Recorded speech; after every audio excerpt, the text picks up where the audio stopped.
All right, Mr. Taliaferro TV, how's everybody doing? Yes, we're finally here. 100,000 subscribers. If you had not watched any of my videos since we've eclipsed 100K, listen to me right now. Watch me on video. Say thank you for all the love. If you ever watched a video, it's love. Thank you, thank you, thank you. I can't say that enough. We're going into the new year, starting off the right way. 100,000 subscribers. I'm very appreciative of the love. Thank you. I just can't say thank you enough. It means the world to me to not just surpass this milestone, but do it in 2017. This was a 2017 goal, right? And I couldn't take it into the new year. Sometimes I get a little too adventurous. You know what? I'm not going to say that. I set high goals for myself because I set high standards for myself. And I look to achieve them goals. I wanted 100K by September. It didn't happen, but at least it happened in 2017. I'm never going to cut myself short with my goals. All right, now I want 200K by April 1st. That's how we rolling. What I want to do right now is take a step back before we enter 2018. Happy holidays, happy New Year's, Merry Christmas, all that good stuff. Happy Hanukkah to you. Wherever you're at watching this video, what I want to do is take a step back before we step into 2018, check out some of my best moments. So what I've been able to comprise here is my top 15 interviews, I believe. Out of all the interviews I shot in 2017, I've cut it down to 15 interviews. Yes, and I'm not just the guy that hops on YouTube and talks stuff about artists or covers events about artists or covers stories about artists or whatever. I still go out, cover events, work my behind off whenever presented an opportunity. So I want to say thank you for the love, and I want to give you guys my top 15 interviews. I'm going to go harder than ever in 2018, of course. Let's start this countdown off. I'll run through like probably 5 or 6 of the first moments. Let's start it off at 15 with Famous Los. Met Famous Los at CIAA weekend back at the end of February. This was the same weekend that the Remy Ma, Nicki beef kind of escalated and Sheether came out. I remember it like it was yesterday. CIAA weekend, I met Famous Los, and he told me that I need to change my last name straight up and down. I was trying to get a drop from the brother, and he was like, yo, I can't do this, bro. You need to change your last name. Telephone, TV, television. He said everything but Taliaferro. All right, we had to get that down packed. So I want to start with Famous Los recommending that I change my last name. Then I also want to get into Mac Wiles. I got a lot of respect for Mac Wiles. He kept it honest about hip-hop, where we're at. That's going to be moment 14. Mac Wiles, man, is somebody that just always consistently finds and escalates and takes his grind to the next level. So I want to see, just go relive that Mac Wiles interview, right? He's talking about hip-hop a little bit, about how hip-hop is in such a great space. In 13, I want to talk, I want to show the interview I did with Day Day. Yes, I tried to do the, hey, y'all remember Day Day? He had the joint, he was like, got a family to feed, got a family to feed. They depending on me. So I actually tried to swag it out, hit the dance. You know what I mean? It didn't go as planned. Day Day kind of swagged me up. What we got here at 12? At 12, Lucci. This was a big one for me, man. Lucci is somebody who, he's a down south ATL guy. Obviously, I'm well accustomed with down south artists. Lucci actually knew who I was, right? So when I walked up to Lucci, he's like, bro, I've been seeing you do your thing. Salute to you. Good luck. And I was able to tell him good luck. And this is like when Key to the Streets is on fire, right? That was a dope moment for me because I was just getting the brand off the ground in that space. And for him to say, yo, I know what's going on. I think I was at like 60,000 subscribers at the time. And Lucci was like, yo, I know what's going on with you. Salute to you. You know what I mean? And by the way, also, I didn't have a camera person, right? I didn't have a camera person. So somebody bumped into my camera while I'm trying to shoot the interview with Lucci, and I lose the whole interview. So we have to shoot it over again. But Lucci gave me a quick 2-minute interview. So those are my first few moments. We'll come back with more. Please enjoy these moments. Top 15 interviews of Taliaferro in 2017. Stay tuned. It's success, my man. Thank you, bro. I don't know how you did it. If you got a couple seconds to tell how you grew this thing the way it is now. Well, first I was making the videos at the house.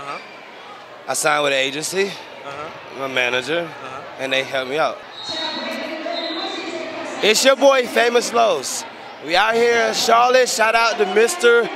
Taliaferro. I don't like that. One more time. Change your name. Say that on camera. Okay, it's your boy, Famous Los. I don't know how to say my man's name. Shout out to Mr. Taliaferro. He's a good dude. What are you liking about the music scene right now? We got a lot going on musically right now. I'll just cut that short. No, I think that's the biggest thing. You know, hip hop as a whole is actually like in an amazing place. It feels like what the '90s was, with the consistency of people putting out music, how good it is. You know, it's pretty amazing. Like, we're really in a good time from everybody, from 2 Chainz, yeah, Future, Drake, J. Cole, Kendrick, like everybody. And Mac Wilds. And Mac Wilds. What's going on, everybody? It's your boy Mac Wilds, and you're watching Mr. Taliaferro TV. Day, if I'm hitting this thing, how do I hit this thing now? I try. I ain't really that good. Can you show the people how you really, okay? You got to have flavor. Okay, I ain't got the flavor. Last question, how do you follow up Key to the Streets, huge record, biggest of your career? How do you follow this up, my brother? Man, you know, just drop something else. You know, I got a lot of bangers in the tuck, so you know, whatever we push, gonna get that big #1. You smell me? Hey man, what's poppin'? I am Wild Fan Luther. Shout out to Mr. Taliaferro TV. The nigga, we in the building. I told y'all I tried to hit that day dance, bro. I tried to swag it out. Anyways, all right, so we gotta be the first few moments. Let's start back at this thing at what? We're at 11 with Michael Jai White. For those who don't know who Michael Jai White is, he's played in a couple of Tyler Perry films. He's done his own thing as well. A really good, solid brother, and I really appreciate with me in the gym nowadays. I really appreciate anybody who's been able, if they're 40 and up and able to maintain the nice body like Michael Jai White has. He has a really good body for a brother. I really appreciate that nowadays, to keep it a stack with you. So I was able to ask him a question or two just about the industry and everything like that, and he gave me some very motivational, quick thoughts. Who else we got at 10? We're going to do Lorenz Tate. It's a quick one with Lorenz Tate. Honestly, I just want you guys to watch. And Lorenz Tate is a legend to me. Let's make that clear. All right, Lorenz Tate, do I need to get in his track record of the things that this brother has been a part of? I don't think I need to do that. But what I want to show about the Lorenz Tate interview, and I did that one Luda Day weekend. That's the number 10 moment. What I want to talk about with that one is, listen to when I say Lorenz Tate a legend, and he says, wow. That's why that's in my moments. He didn't even take for granted that I called him a legend. Lorenz Tate has been in this game for over 20 plus years, at least. And I called him a legend, and instead of saying, yeah, like a lot of people do who really shouldn't be called legends, I just probably tried to gas him up before the interview to get an interview. Lorenz Tate actually is a legend. And instead of saying, yeah, what's good? Yeah, I know I'm a legend. What's up? He was like, yo, wow, I'm a legend? Remaining humble with all your success. And Lorenz Tate's having lots of success right now. He had Girls Trip out when I did the interview with him. He's on Power. He's killing it there. Come on now. Dope stuff. That's a 10 moment. I got Lil B stepping me, saying he would improve my channel as long as I stay positive. I think the Lil B joint is dope because I've never been a Lil B guy, but also I remember when I was in high school, like 10, 11th grade, and I remember the Lil B wave, and a couple of my partners used to do the little cook stuff and all that. I never really got into it, but it's just dope to me. Like, these are guys that we used to talk about in the cafeteria, and now I'm interviewing them, meeting them, covering the events. I never take none of that stuff for granted. So we'll do Lil B at 9, at 8. We'll do TK Kirkland. And a lot of people don't know who TK Kirkland is, but he did a few Breakfast Club interviews. He does media from time to time. You might know him because he's pretty close to Charlamagne the God. We actually did that interview over the phone. That was my first ever FaceTime interview. I had him call in, and we got the software right and knocked that interview on out. He's telling me about Eazy-E and Charlie Murphy, two legends that have left us. Eazy-E out of the notorious NWA group, and of course Charlie Murphy, the iconic comedian / actor. Both rest in peace to them. He's telling me a quick story about both of them, how he stole from Charlie Murphy, and Charlie Murphy and Eddie Murphy wanted nothing to do with him. How he met Eazy-E, just dope stuff. That was one of my favorite interviews of the year. That's at number 8. And number 7, this guy's not an artist, but I don't take this interview for granted because the whole day, right? I did this one with a YouTuber by the name of Pretty Boy Fredo. He doesn't have the fame as some of these other icons in entertainment and music, but with him, what was so dope was I was able to kind of kick it with him, and the brother got fans. These kids support him, and I was able to be around him. I'm actually watching kids cry as they're around him meeting one of their favorite YouTubers. That's dope to me. And I watched Fredo. They tried to end his meet and greet that he was doing. I was covering the event, and they tried to end the meet and greet early, and he was like, no, we got to take every last one of those pictures. So that was dope. That'll get us to the top 6. So check those moments out, then we'll come right back with more. You are now tuned in to Mr. Taliaferro's top 15 interviews of 2017. I hope you're enjoying yourself like I am. You and your acting career, you're seeing the business change so much, so frequently. What do you think about the business going forward, opportunities for you? Because you seem to be somebody, when you get in a role, you kill it. Like, you take it to the next level. Could you talk about just everything with acting and where you fit in it? Well, anything you do, you try to do your best. And if people feel like you're killing it, then that's great. I'm always going to try to do my best. I'm motivated. I'm still doing things, and I'm breaking new ground in my career and doing global films, and I think that's where everything is kind of headed. You got to look at like the global picture and our culture, everything. I want to encourage people to always go out and realize your culture is all over the world. You may not know that, but you got to travel and see that. All right, after Taliaferro, I'm here with Lorenz Tate, a legend in this game. Oh, wow. A good guy now. I watched Girls Trip. Yeah. And you was doing your thing, my brother. Congratulations to that movie. How did that feel for you? Man, it feels great, man, to be a part of a movie that's done so well at the box office, man. You know, black excellence with these 4 women in this movie, and I'm happy to be a part of that. Obviously, a lot of people talking about the show Power Season 4 that's popping right now. Things are good, man. I guess the question is, what's next for you, I guess? Oh, wow. I got a few things. I got a movie called Business Ethics that I produce along with my brothers that's coming out next year. We also have Bronzeville, which is another project that we're producing. We got a lot of stuff that's happening. This ludicrous, last question, this ludicrous celebrity, pretty much a give back to the community with everything that's going on in Houston. How important is it for you to support this and what Luda's got going? Man, I love the fact that Ludacris is always giving back to the community. And it's all about, you know, showing that love, man. You know, you have to give back and do your duty and when it comes to service for the community and giving back, man. We've always been part of philanthropic situations, anything that's dealing with charity, and I'm so proud of what Ludacris and his family has been able to do for the city of Atlanta. I called him the good guy after Girls Trip. Lorenz Tate, congratulations on all the success you have, brother. Appreciate you. Do you approve of me a little bit? I approve of your channel. Keep positive. Before we're going to get right into that in the podcast and everything, and we're going to talk about TK Kirkland's new podcast that he has out right now. In a sec, I got to ask you these 2 questions just because I'm into knowing about my history, and you have some history, I believe, with Eazy-E. Could you explain the connection with Eazy-E and just the whole NWA with you in your life? Well, the thing about Eazy-E, I'm a young kid from Jersey City, New Jersey. I went to Arizona State. After Arizona State, I went to Cal State Northridge to worked on my master's degree.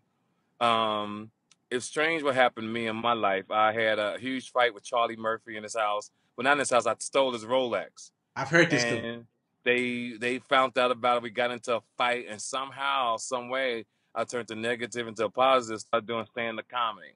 2 years later, or 3 years later, I'm phenomenal. I'm burning up the stage. So I'm at a concert with Bobby Brown and Tina Marie, and Eazy-E walks in. I didn't even know who he was. I just saw a little nigga with a jerry curl and a windbreaker, and he put a song in. At an 18,000 seater, the song was "We Want Easy," and I was like, "Who is that?" And the guy was telling me that was the dude right there. So back then, I believed in myself so much. I used to just walk up to people, or find out where their numbers was, or find out what club they were in, and say, "Hey, you need to let me open up for you." I did this with NWA. I did this with Jay-Z's. I did this with Teddy Riley and Guy. And then once you start making relationships, then I started going on tour with Frankie Beverly and Maze. I did shows with the Spinners. I did shows with the Whispers. I've done shows with the Manhattans. I've done shows with Mary J. Blige, Patti LaBelle, Second to None, AMG, Bitch Better Have My Money, DJ Quick, Tupac. The list goes on, you know, that I think this year I'm going to shoot for the Hall of Fame, the Rock and Roll Hall of Fame, MC Rock and Roll Hall of Fame. You should be in. No comic has ever done what I've done. You should be in it. Yes, as sir. you should. As you should. Yeah. You brought up Bobby Brown. Have you been able to check out this New Edition film? Say it again? You brought up Bobby Brown. Did you get to check out any of the New Edition biopic? Yeah, I thought it was good. And the crazy thing about Bobby Brown and them, I was their opening act too back in the day. So we all used to stay at this building on Franklin Avenue in Hollywood because the music label would put them up in a certain hotel room it was Franklin Plaza, true story. And I was staying with a gentleman named David Jones, who was a friend of Eddie Murphy's. So that's how I got to meet the Stevie Wonders and all that type of shit, and the rest is history. Even one of my great stories too is Naughty by Nature. When Naughty by Nature came out on tour, I was their opening act as well. I'm not gonna lie to you, I've covered events. I used to work at ESPN. I've covered some of the biggest events you could think of, and I have never seen anything like what those kids were doing in there. Talk to me about this. This is you. This is your life, my brother. This is crazy, man. The whole journey, the whole YouTube journey has just been crazy. It's awesome that I could motivate and inspire so many kids around the world. You know, I think I've been to Atlanta like one time, and this is my first time getting here to connect with the fans. He wouldn't allow the guy to leave until he took every picture. Now, he's too modest and too humble to tell you that, but Taliaferro will tell you that. He took every picture with every kid out there, at least 700 to 800, and I'm probably being low on the number, and I just commend you on that, and I'm so happy for you. Again, bro, we 23 years old. This is a huge journey. At what point did you know that YouTube was going to take off? What was that? Was it a video? I remember when Jasmine threw the PlayStation. Was that the moment? That probably was one of the big moments because it was right before I hit 1 million subscribers. When I hit 1 million subscribers, that was like the big moment. Like, this is it, you know what I'm saying? Like, this is what I want to do. This is the journey that I want to take. All right, we're back. Top 6 interviews of 2017, the Mr. Taliaferro way. Just want to document this stuff, yo. I just don't take this journey for granted, and I just think I need to document this stuff. Anybody that wants to watch it, you're obviously more than welcome to do that. If it's too much, if it's too long, that's cool. But these are my moments, yo. This is my journey, and hopefully we're gonna help somebody out as they move forward in their journey. And I will be doing specials and giveaways all 2018. We're gonna really amp this thing up. If I'm gonna do this, I'm gonna give it 100%, and we're gonna set some hard goals. And I got a plan in place to really take this thing to the next level. I just gotta kind of hold on for a second before I give it to you guys. We'll see. 2018, we're here. At number 6, let's take it down to Luda Day weekend. Now, Ludacris, he does a weekend every year, and everything that's all the money and all the profit is going right to charity.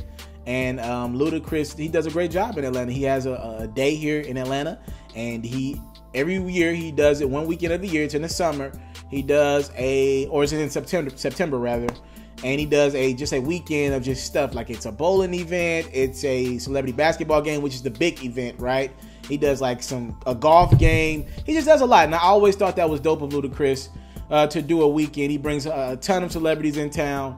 A lot of people don't get to see these guys on a day-to-day, and it's at an affordable price, to be honest with you. So this was my first time covering the Luda Day weekend. It was very special to me because I've been denied media access the last 2 to 3 years that I've applied, and this time I was able to progress, be in the right position, be in the right spot to gain media access to this event, to know what's the right way to go about it. Again, I'm an independent brand, so a lot of this stuff I have to just realize on the fly and just get the hard lesson in, and then move on from it and try to do it next year. So to get access to it, not only get access to it, but kill it with the content. Dope. So I want to start there. I want to talk to Tariq from Power at number 6. Obviously, Michael Rainey's on fire right now. If you don't know Tariq from Power, you must not watch the show because he's like one of the most hated characters on the show. We'll go him at 6. Then I want to leave Luda Day weekend for a second. We'll come back to it. I want to go to the NBA, and actually this is still Luda Day weekend. This is just a different event. I want to talk John Wall. I was able to interview John Wall. It wasn't a great interview, but I'm a sports journalism major, so all this gets back to sports. This hip-hop stuff was just wide open. My passion is sports. So at number 5, we're going to go to John Wall. I was able to ask him about the Kyrie Irving, Isaiah Thomas trade like the same week, it happened, and that's like breaking news. Like, it's the summertime, you're not getting a John Wall interview that often, but when I'm able to be one of the first people to get one of the NBA's Eastern Conference stars' opinion on, you know, something that affects him. He guards these guys. Both of these point guards in the Eastern Conference, he's going to have to guard Isaiah Thomas, and he's going to have to guard Kyrie Irving. He just guarded Kyrie Irving on Christmas. So when I was able to ask him about that trade, what do you think about the trade between Boston and Cleveland? I thought that was a dope moment. So that's 5. At 4, Tank's a legend to me, an R&B legend. I love a lot of Tank's music. If I had to do a top 100 songs, Please Don't Go is in my top 100 songs. And for me to be able to interview Tank Luda Day weekend and actually sing Please Don't Go with Tank, pause it, but it was a historic moment for me. I just think that's dope. Like, you grow up listening to these people and the classic music that they put out in the atmosphere, then you meet them, and then you're like, yo, I could take it back to when I used to listen to this when I was in the 7th and 8th grade. So Tank's the number 4 moment. And yeah, we're going to go from there. And then we'll come back and do the number 3, number 2, and number 1. Stay tuned. Those are a few of my top moments, and all of those happened Luda Day weekend. So stay with me. Taliaferro's top interviews of 2017. Everybody knows who you are from Power right now, Tariq. You're like the villain of the world right now. What's the craziest thing you've gotten when people can't decipher Mike from Tariq? Because Tariq is on fire right now as a villain. I get a lot of like, yo, you need to die, or or you the dumbest kid on TV. I get a whole bunch of like all that stuff. But I know it's all like because of the TV show and all that. But you killed my girl, man. Everybody pissed. What you think about that Kyrie Irving trade? It's all a business. At the end of the day, it's all a business, so you can expect anything to happen at any time. Congratulations on everything with the New Edition film. Also, you have one of my favorite slept-on films of all time.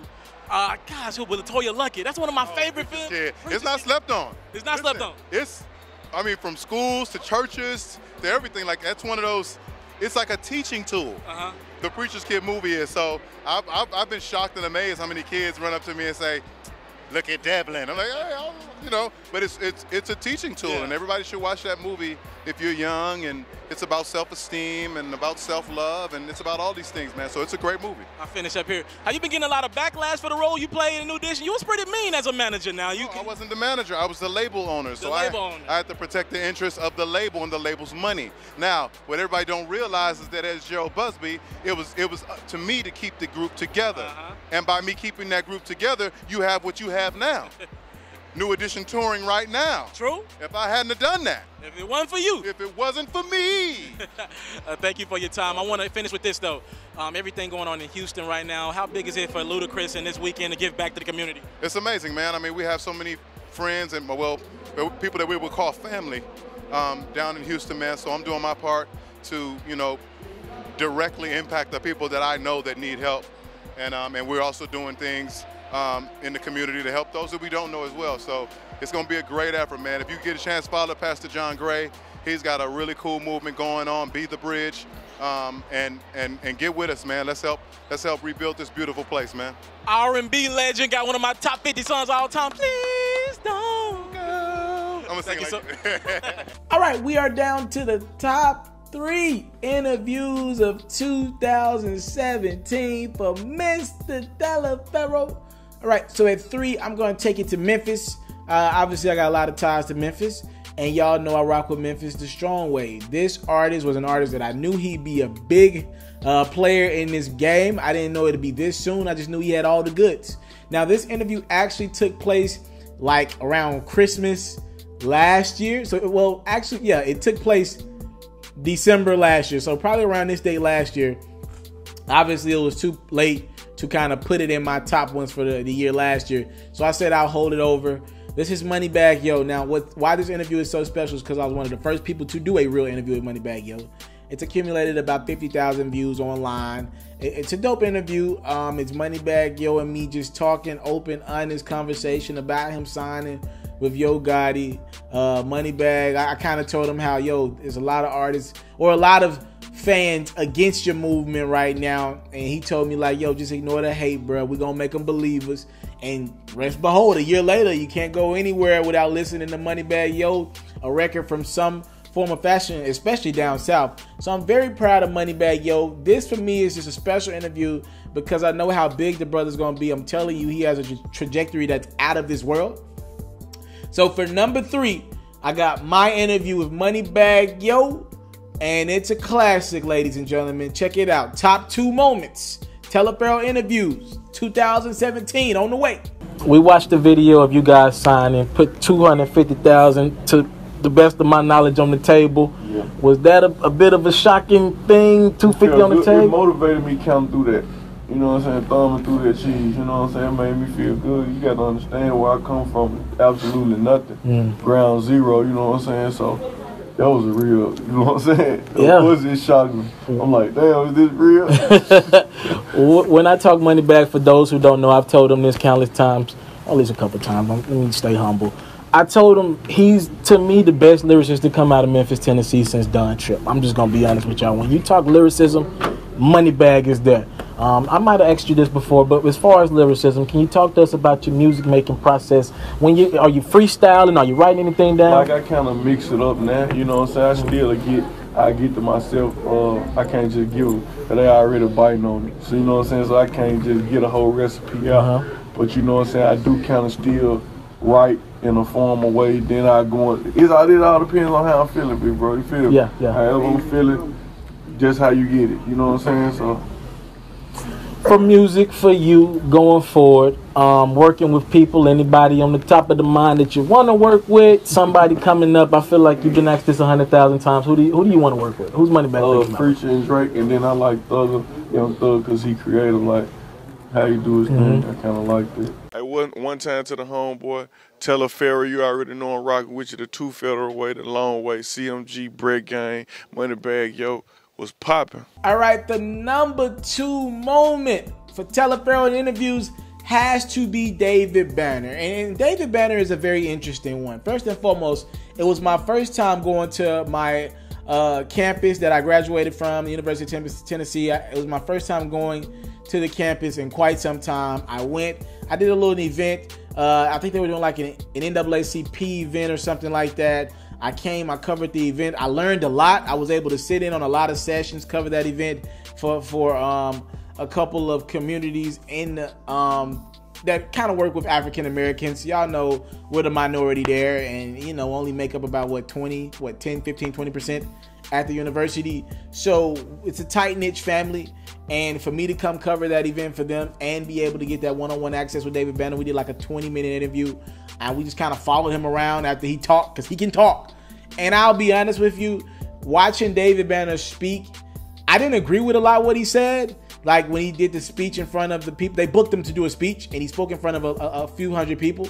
And I didn't agree with a lot he said, but when I sat down with him, I was able to read him. And I just looked at him, and I was like, yo, you might not agree with his method to get to the promised land, but the brother does have good in his heart, and he wants the best for our people. And I think one of the things that'll stick with me from that interview is he talked about how, he was like, bro, I've taken so much over the years from my people. And I knew exactly what he meant by that. He was talking about all the records he made about drinking, smoking, all the women he probably slept with on the road. He was like, yo, I'm forever in debt to my people. I'm going to work the rest of my life to try to pay off the debt that I owe my people. And I thought that was one of the deepest things ever. And we talked about Barack Obama and Donald Trump and what his opinion was about him, and how black people are dealing with oppression, how college students fit in. Yo, I could take it to this side. And I like this side a little better than just the beef side, to be honest with you. I like these deep, well thought out interviews where you don't have to agree with people. You just agree to disagree and have these conversations. I had one. It's number 2 on my interviews for 2017. It is with that Mississippi kid that's like my cousin, because I'm from Memphis and he from Mississippi. And it's M-I, crooked letter I, humpback. He the reason why I can't spell Mississippi right now. All right, at number 2 on Taliaferro's top moments of 2017, the interview way, I got David Banner. Check it out. We're coming back with the number 1 moment of 2017 for Taliaferro. After this, stay tuned. As a recent graduate from college, I feel like our voices kind of got misconstrued in the grand scheme of things. We talking about poor, we talking about rich right now. But as we talk about these things, tuition steady rises for these college students out here. And I was feeling that struggle recently. And you spoke about, during your speech that we just had the honor and pleasure of watching, you spoke about, and I don't want to get too in detail. If you want to see the man, go see him, and when he come to your city near you. Thank you. You talked about how we have, as college students and recent grads, we have all the tools. So there's no excuse for us, essentially. Could you speak to more or less the motivation and just where a college student should be aspiring to be, and just our place in society right now, if you don't mind? Well, this is what I say. I think you have to excuse me because when I speak, I'm speaking on the behalf of black people. Yeah, 100%. Like, you know, and I have to say that because my answers are always skewed towards my people.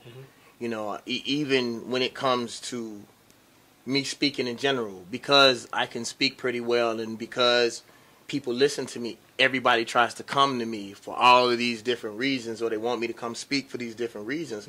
When I tell them my mission statement is to be the voice of innocent, melanated people or descendants of Africans or Africans around the world. That's what I do, especially the children. Like, really, I'm going to be honest with you.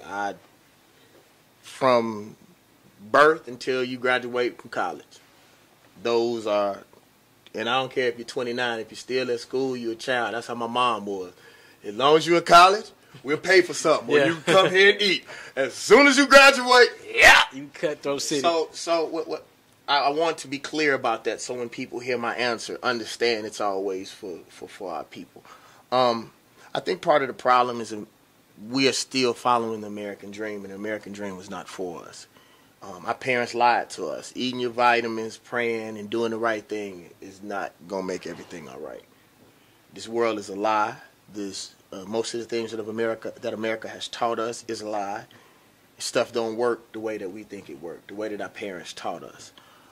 If we don't start using our education and using this information in order to build our own communities, to build our own businesses, we feel like somebody owe us something because we have went through the process. That's a lie. It's not going to work. You know, I don't think the process of college is wrong. I just think we use the information that we've acquired. We use it to literally build the same system that oppresses us. And I think until we continue to go in that direction, stuff doesn't feel right because we're not doing the thing that is naturally for us, and that's for us to build our own communities. That's why in my speech, I ask people, like, what is your purpose to go to college? And in a lot of cases, nobody's ever taught us. We just following what everybody has said. We're going to go to college, we're going to get a job. For who? Yeah. Who are you giving that information to? Is it going to benefit anybody outside of yourself? Like, I'm just going to give you something, and I hope that it relates to what you asked me. My music was not fulfilling, except for certain physical attributes that I can't talk about now. Here goes David Banner. And for my personal gain, the reason why the music that I make now and me speaking means so much, because it gives. Like, not just for me, but imagine, bro, like, imagine having a song that you like and you jam to, right? And that was your song when you was in college. You remember that. Imagine the person who maybe led you to being conscious. Now, although you remember the song that was jamming, imagine the effect that the person who allowed you to go to consciousness. Like, imagine all these people that I talk about on this earth. Malcolm X died with $300 in his pocket, which I refuse to die broke. But he transcended all of these other people who made billions of dollars. I mean, as long as black people are on this earth, I believe his name will be somewhere in there. And think about how many musicians have lived from the time he died up until right now. There's an infinite amount. But none of those are. James Brown may be talked about every now and then. But you're always going to hear about Malcolm and Martin. They transcend time. So for me, to just answer your question, it's like to be able to take this information and do something with it and build a community. It's so much bigger than we just taking care of our own family. Me. We're descendants of Africans. We are tribal. We're supposed to take care of each other. Although these people who travel with me, are my friends, but they're all qualified. Very intimidating, by the way. Let me just go ahead. Oh yeah, I love it. Very intimidating. And they will whoop ass. I love it, and I will help. And I believe you 100%. And I will fucking help. I will. They tell me all the time, I'm the principal. You got to go on and finish talking to the people and preachers. Man, I'm working on that. I'm gonna fight. I'm working on it. I'm still a working process. You heard the man, God Box, May 19th. He goes by the name of David Banner. And this man, I thank you for your time, first and foremost. Oh, and I'm proud of you too, bro. Oh, thank you so much. This is dope. Like, thank you so much. It's dope. A lot of people talk about what they want to do. Like, this is something that you can touch. Yeah. And write down. You got your name. We you know what I'm saying? Here. I'm about to ask you for a drop in like quick second. No, you're not trying. You've already done it, or I wouldn't be here. Yes, sir. You feel me? I'm here. So it got to be something special. I'm hungry. I hadn't ate yet. Wow, we are finally at the end of this video, and it's time to look at the #1 moment for me in 2017. I've done a lot of interviews in my young life. I've been blessed, right? I'm 23. Be 24 in about a month and a half.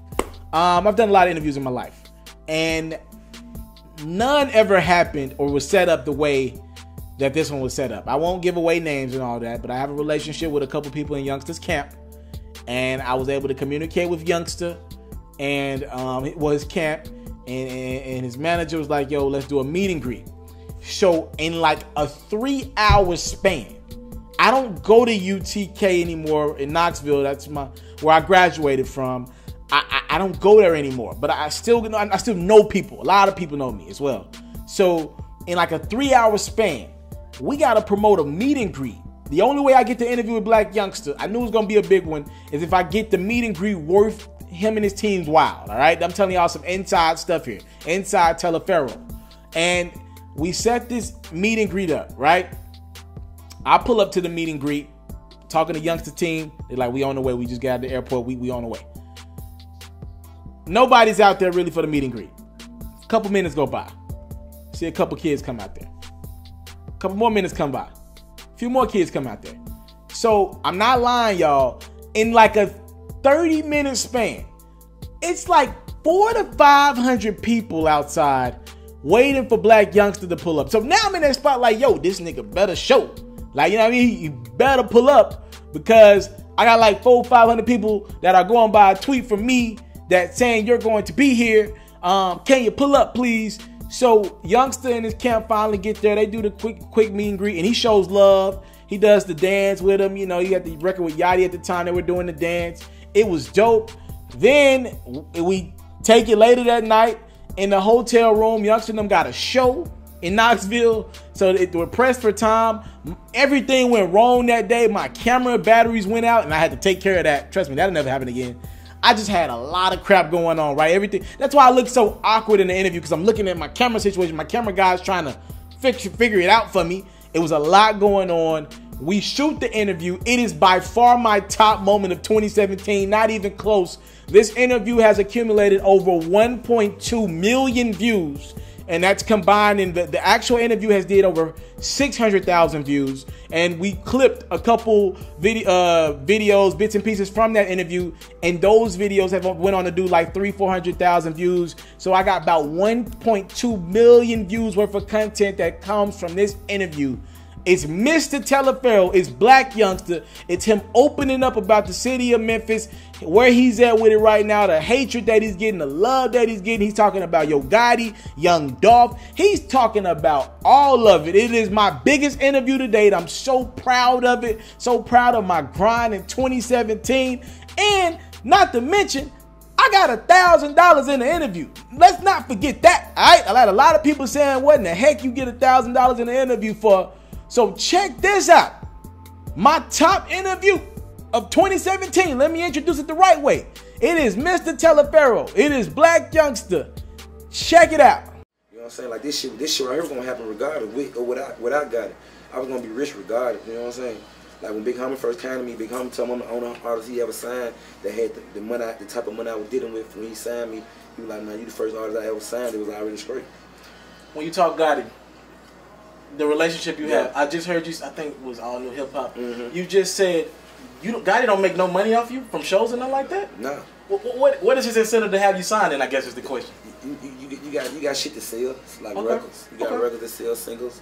You got merch. You know what I'm saying? Like my shit sells. You know what I mean? Absolutely, your shit sells. So the thing is, like with Big Homie, like a lot of people, when they, like I told them, when you tell a motherfucker you sign, they automatically feel like you sold your soul. But how you don't know if Gotti signed to me? Gotti ain't signed to you. You signed to How you know that? I think I know that. How do you think you know that? You talk about Gotti, and do you know the formula of a partnership? Do you know the formula of that? So y'all got a partnership? Yes. Because technically you're Rock Nation, right? You're not Rock Nation? No, Epic. You're bitch, Epic. bitch. Ho, ho, ho. Married, bitch. A little bit of horse. Gotti can't come in here and say that. I just did, though. I'm not Rock Nation. Gotti can't do it. I can't. You can do whatever the hell you want because you got on this level. I'm on this level right here, rising up. You rising. You rising like a motherfucker now. But even when I rise up there, I ain't gonna go over there and clean up and shit. I'm gonna stay over this way. I'm gonna stay like this. You know what? And I'm gonna be honest with you because I know you ain't doing a lot of interviews in Memphis like this. This is a question that I probably don't never do nothing. That's crazy. Yeah. I wanted to talk to you about this because I'm closer to age than you with you.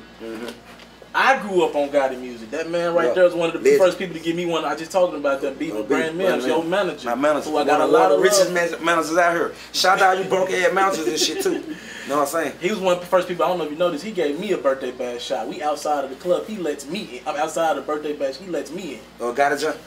Gotti jump. Yeah, I ain't know that. I just know he told me like my dude cool. I fuck with him. Yeah. So when you talk about Memphis, I grew up on Gotti. I used to live around Ridgecrest. So I mean, I grew up on the music too. Yeah. So being signed or a partnership with this man, and how is this? Like growing up, we know the music mean. You can tell that to somebody in New York at an interview. It's different because I know what the music meant to us. I really know what that real cocaine music meant. Now, I ain't selling it, but I'm just saying. But I understand what it meant to the people, them CM6s, them CM 4.5s. I was around it. Just being signed or being able to just now work with somebody like that, how is that? I mean, it feels great. Because I always say, like a lot of people don't know, they misconfuse, like, they forget the fact that, like, the shit you grew up on, you can never deny it. And like I always was a Gucci fan, a Gotti fan, a Boosie fan, a Jeezy fan. You know what I'm saying? And I was even a Zilla fan coming up. You know what I'm saying? Like, but the thing is, like, I always knew, like, when I listened to Gotti, it kind of took me through some shit like, damn, I can hustle, I can finesse a nigga and get out the hood. When I listen to Gucci, he have on my turn shit, I'm gonna take some, fuck these niggas. When I listen to Boosie always made me cry. I'm in tears at all times. You know what I'm saying? So I always felt like if I ever dealt with one of these niggas, I want these niggas really gonna be like how they saying they portraying they gonna be. So like, actually, like when I first got around Gotti, I met Gotti like years ago. Like some shit he didn't even remember. When I had to make him remember. Like, I knew he was street when I first met him. I would play a flat one time a flat. Like, they were one of the first dudes like ever gave me a shot, a chance, or anything. So the thing I would fly, whatever. We walked to the studio. He met Gotti or whatever. They met up and shit. They ended up doing a song. So I'm in the studio. I'm kicking it. I got a big ass pistol. So I look.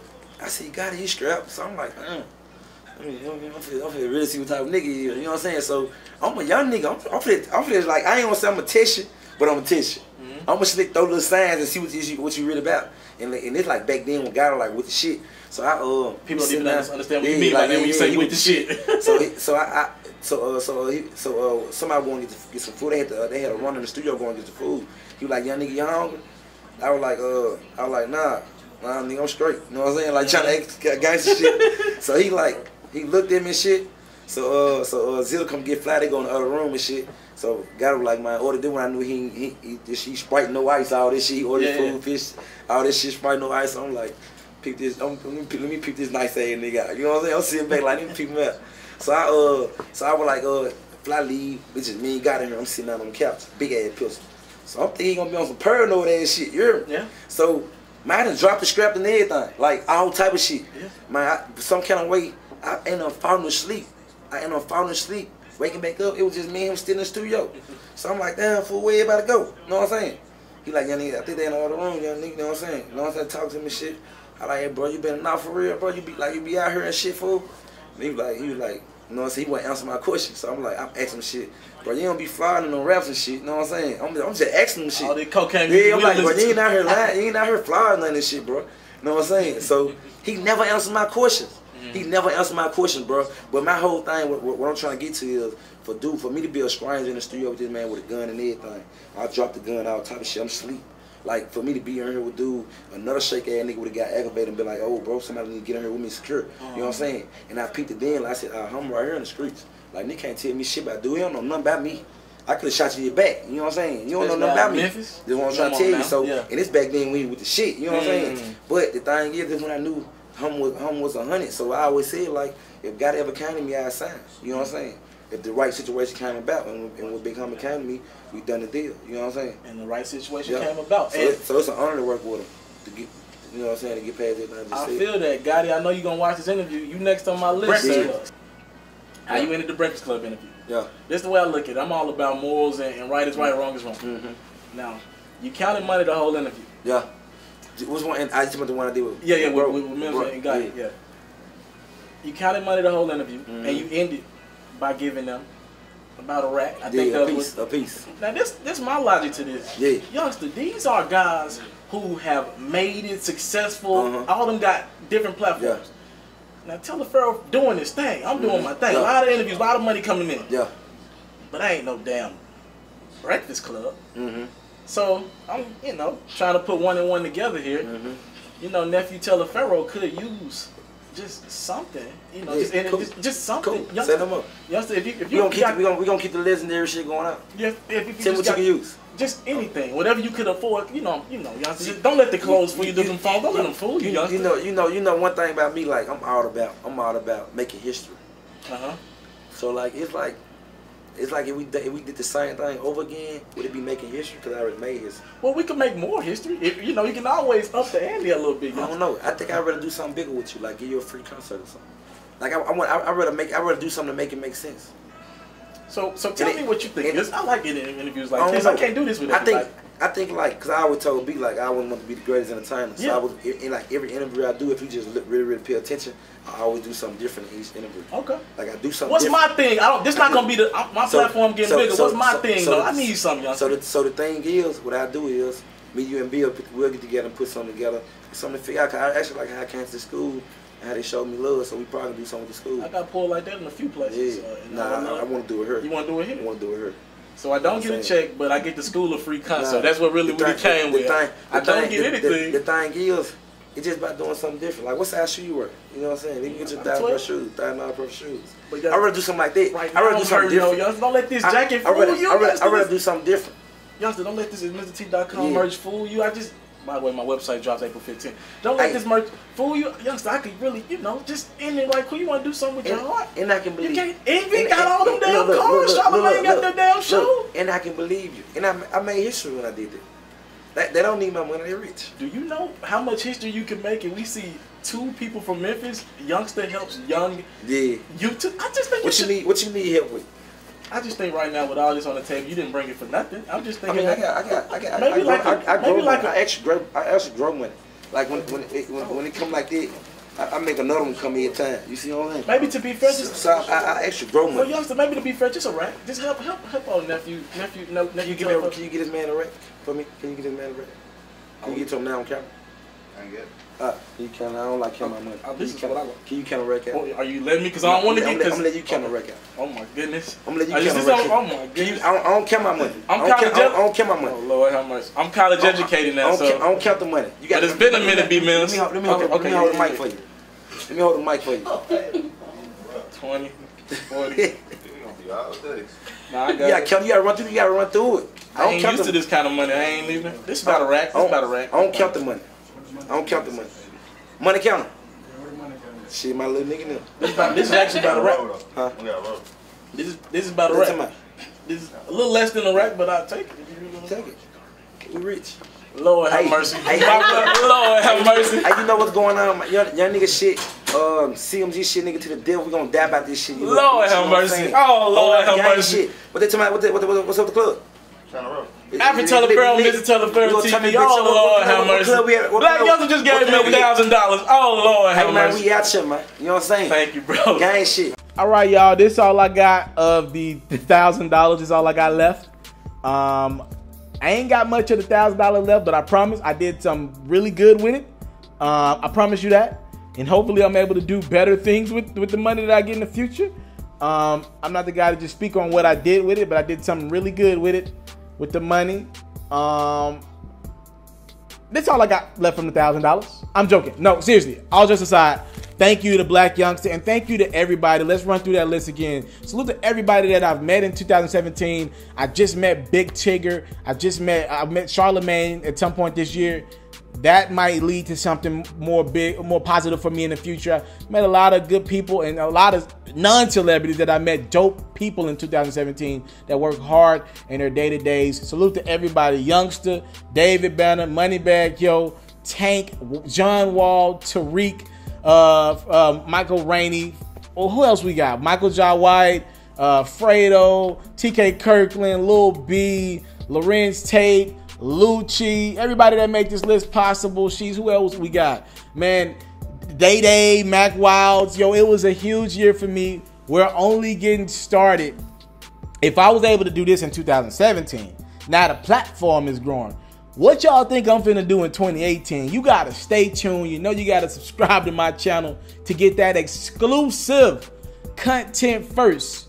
And if you ain't heard me say this yet, I guess I might as well yell it to you. I go by the name of Mr. Taliaferro. Happy New Year. Thank you for an incredible 2017 campaign. And I want to say thank you, and you if you ever been a part of my grind, my journey. We ain't done telling this story. We're only at the beginning. Thank you for the time, love, and support. I don't take it for granted. Y'all got to say it with me if you know it. Salute. I'm out.